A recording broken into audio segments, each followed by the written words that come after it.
200 ans après sa mort, Napoléon suscite toujours autant la passion. Une grande exposition lui est consacrée à Paris jusqu'à la fin de l'année, de la Révolution française à Waterloo.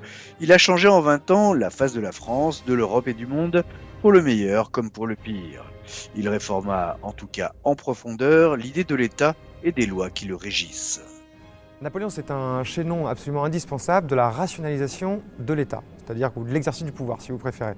C'est un petit peu anachronique et un petit peu grossier de parler de démocratie, car c'est un terme un petit peu vague.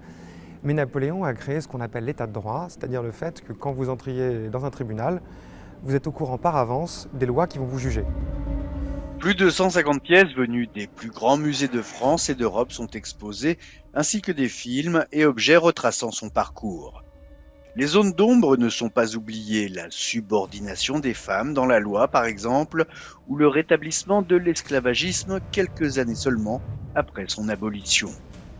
La Révolution française avait aboli l'esclavage en 1794, qui était une grande première en Occident. Et Napoléon va le rétablir effectivement en 1802, en cédant à la pression des industries, notamment sucrières, car évidemment les colonies françaises veulent une main-d'œuvre gratuite. Donc Napoléon rétablit l'esclavage.